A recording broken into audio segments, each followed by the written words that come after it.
Robert J. Conley here. All right, let's talk about some terrible advice. Just be yourself. Just be yourself. Is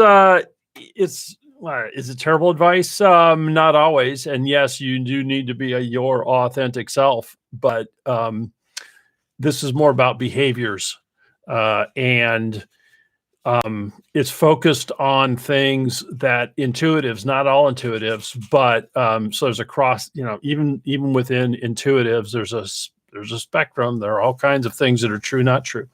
But what I'm focusing on are things that are generally true for at least half of intuitives at any given time.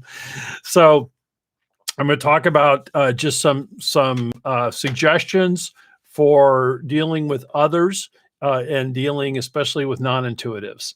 And or as I like to say for you intuitives, this is about dealing with earthlings, the grounded folks who think that you are from outer space.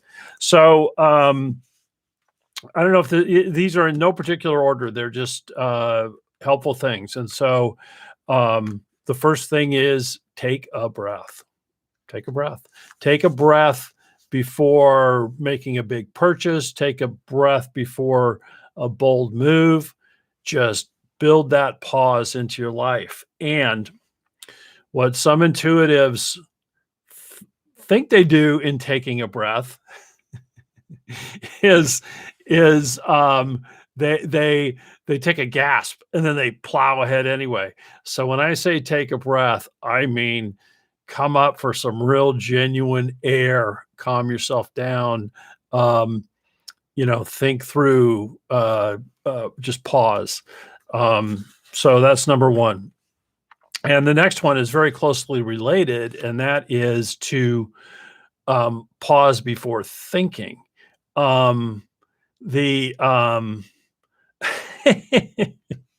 Mike.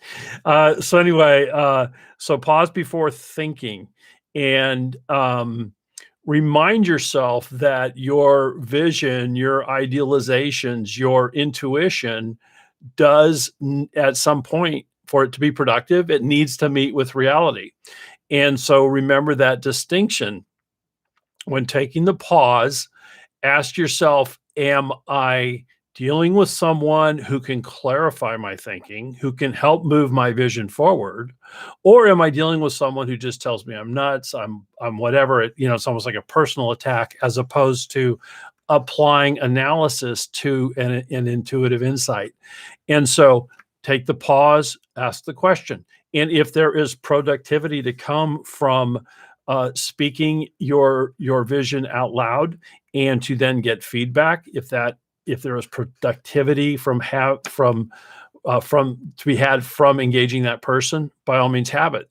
And the flip side is be equally committed to not having it if in fact that declaration is not going to elicit comments and feedback that lead to clarified thinking and feeling.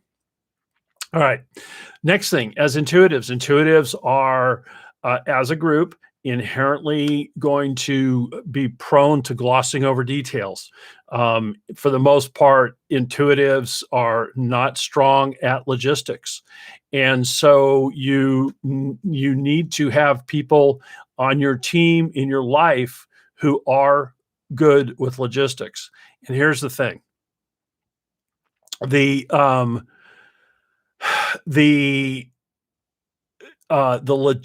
person who is suited at logistics is typically a very methodical person, and they're almost always pretty opposite to you. So there is oftentimes an inherent friction, and it will feel to the intuitive as if, oh, this person just wants to slow this down. I'm not sure if this person is on board. And so, acknowledge the value of the details they handle and of the questions about details that they will ask. And at times, especially depending on other aspects of your personality type, even if you're an intuitive, at times it's going to be really hard. It's going to really test your patience to deal with that person. But take the frame of reference of they are they are adding to this effort, even though right now it may not feel like it. Right now in the moment, it may not feel like it. All right, number 3, remember, you can't read other people's minds, even though you have in you have certain abilities to intuit what's going on for others, but you also aren't fully capable of reading others' minds. And on the flip side, most of the people with whom you will deal have very little ability to read your mind, especially the mind of an intuitive that is in the world of abstract thought, that is in the world of possibility. It's not even like there's a tangible thing necessarily going on. And so this comes back to being patient and embracing questions and realizing that others can't read your mind, and that you if you dive in and engage in the conversations, there can be a mutual benefit. That the person asking the questions can benefit from your, remember the booster rocket function I talked about, your commitment to boosting effectiveness or harmony or just to accurate thinking. And so there's a win-win there. And if you'll remember and not get impatient, oh, this person can't read my mind. This person is sincerely asking these questions. I'm going to engage. Next thing is that to have respect for the non-intuitives who, for whom routine, steady performance is their strong suit. Now, for some intuitives are off the charts able to do that same thing, but then there's also a whole set for whom it's not. And the important thing to remember is that routine, steady performance is the barrier to the payday. It's the ability to deliver service day in and day out that makes an organization succeed. It makes an individual within an organization succeed, to be consistently putting out the work. And so at times there can be a friction from that, and from the fact that those who prize and who execute routine, steady performance are not necessarily welcoming of your intuitive insights that can disrupt that routine. And so just, again, awareness, pause, engage. Is there interest on the part of this person to hear this? Yes, no. And to then, if it's not, continue, if you really believe in your intuitive insight, then to continue to search for the people who can, and who can then convert it into reality that will benefit your team, your organization, your family, yourself, whichever one it is.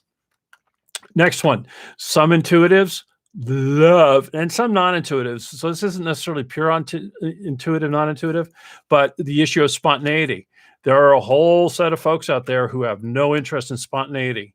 Let me know what you want to do a week from Tuesday. Don't talk to me about, going to the ball game tonight. And so again, that is a critical difference in both work relationships and especially in personal relationships. And what I say to those who are not spontaneous, put it in your calendar to be spontaneous, every Thursday night, or if you're with someone who is a spontaneous person, just know, and you don't have to give in all the time, but schedule it yourself that, okay, I know Susie's going to be spontaneous on Wednesday nights, so I'm going to put it in my calendar. I'm going to schedule my spontaneity, and I'm kind of laughing, but it works. It can solve a lot of problems. All right. Next thing, be mindful that your focus on the future can cause you to neglect the present, the details that need to be tended to, the things that need to get done. You're off thinking about the future. You're thinking about tomorrow. You're thinking about 5 years from now. But in the meantime, there's a lot of things that need to be to get done. And so again, to not be resentful of that, to embrace that, and to actually look for people who contribute to the effort in that way. So those are just a few of the tips. When, as an intuitive, the whole thing of the world you live in and sharing it effectively with others is what will cause you to be an effective booster rocket in work and in life. And that is what I have for you today. Robert J. Conley signing off. Take care.